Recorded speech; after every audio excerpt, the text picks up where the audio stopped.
Hello everyone, I am Tessellating Hexagons, and the time has come for me to talk about two songs that were revealed actually during Sunday, and it's taken me until today to get to reviewing them because it took me 2 days to review all of the songs from Super Saturday, so I do apologise to the two countries that are affected by this, and by extension the third country that I'm reviewing today, but they actually revealed their song yesterday. But I am actually getting off topic before I've even started the review. Now is the time for me to be talking about my favourite country of them all, San Marino, or as I like to call them, Sunmu. I don't know where that pet name came from, but that's what I call them.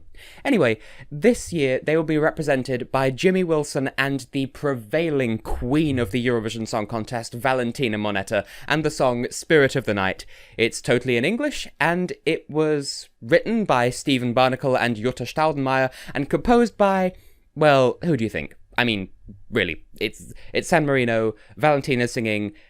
Who do you think? Just take a wild guess. That's right, it's Ralph Siegel, who's quite a Eurovision legend in all fairness, but I'm sure I'll have something to say about him later in the review. So for now, let's just have a look at my first impressions, because those are kind of... Everyone had some form of reaction to this song being announced, and I was no exception. So yeah.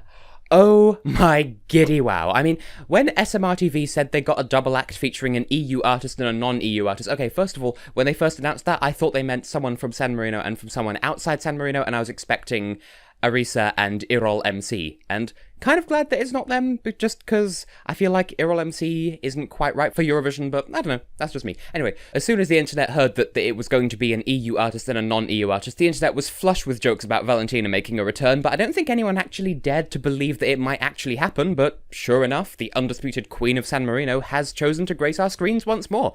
And those of us who've been following the contest long enough are actually thrilled at the prospect, because some people won't know who she is because they only joined within the past couple of years, but Valentina represented her country in 2012 and 13 and 14, being one of the few artists to represent her country 3 times in a row. But enough gushing, just a quick reality check. The song itself is fairly decent, though it is incredibly obvious who wrote it. Like, you can listen to it and you can just sort of tell from context clues.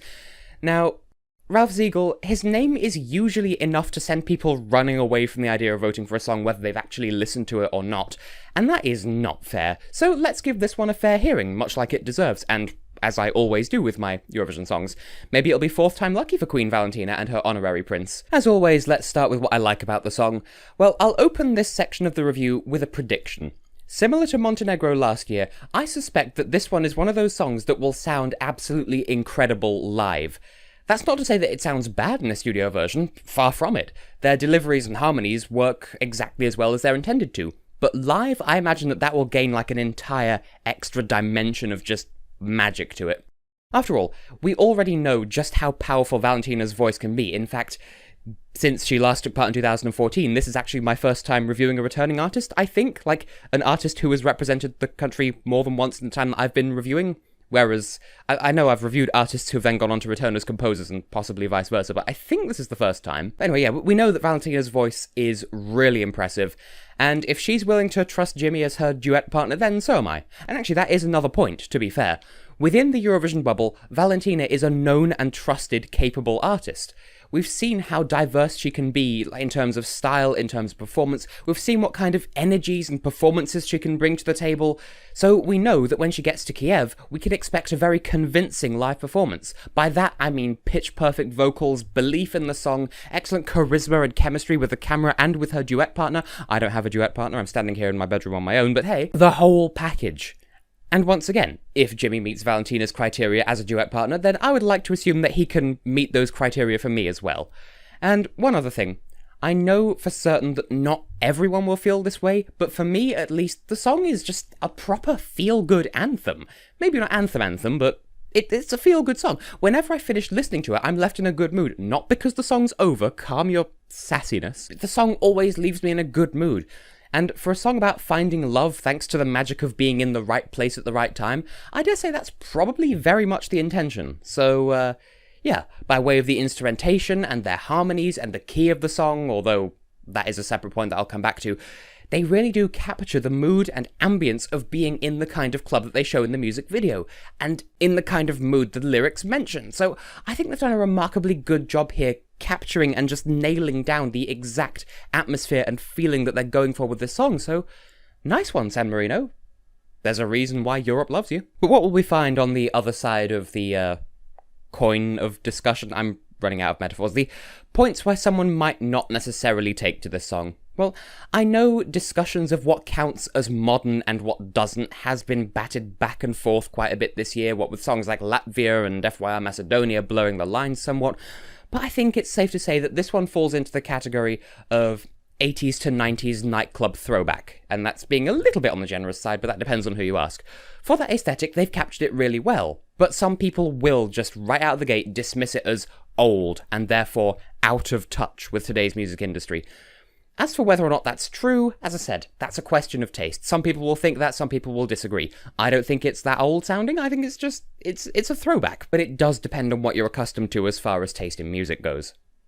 One other factor is, well, I suppose it's another controversial one. I don't have any problem with this, far from it, and a lot of fans are really happy to have her back again, but some people will decide on principle not to take this song seriously just immediately because it's Valentina again.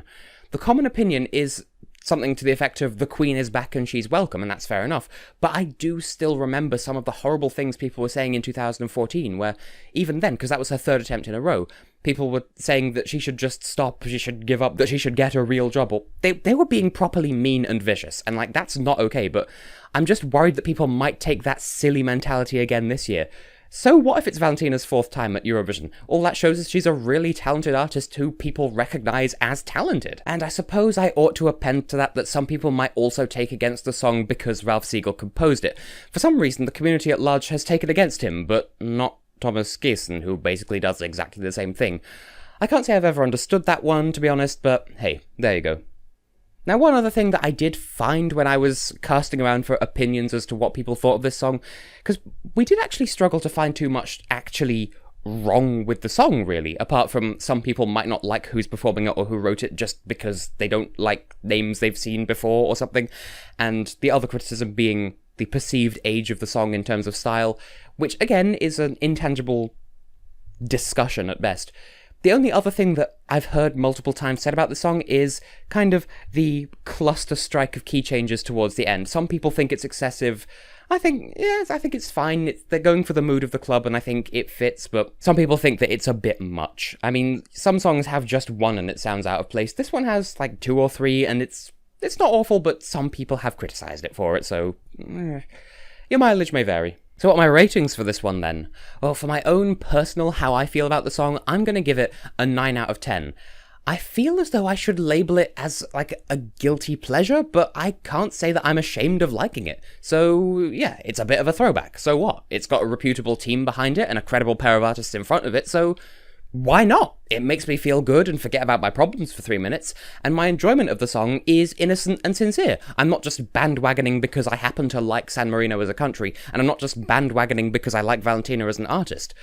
Though I would totally understand if I were to be accused of that, because, I mean, you know, I do call the country Soon Moo as like a cute little pet name, and, you know, I have been a fan of Valentina ever since she joined the contest in 2012, but that's not my reason for liking the song. It's just an extra dimension that, oh hey, it's a song that I like, written by a person that I like, representing a country that I like, but hey, it's a song that I like. That's my principal reasoning here. In the technical department, I'm gonna give it another 9. I really do want to find every last good and bad thing that someone could possibly think about this song so that I can create as balanced a review as possible.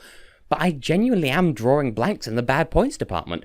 I fully admit, it's not a perfect song by any means, but short of it might be of a genre that some people will dismiss as old or cheesy, or it has a few too many key changes depending on your tastes, and only depending on your tastes, does it really do anything wrong besides that? I am genuinely asking. I have genuinely asked other people about this, just in case I missed something, and I've had the same response every time. It's just those 2 small things, and that's it. We can't really find anything else that's wrong with it. At the end of proceedings, we've got a fun, feel-good song performed by a pair of talented artists, one of whom is an international treasure and a national icon, so this is a stronger entry than it looks on paper. Now, the comparison. Well, last year certainly happened.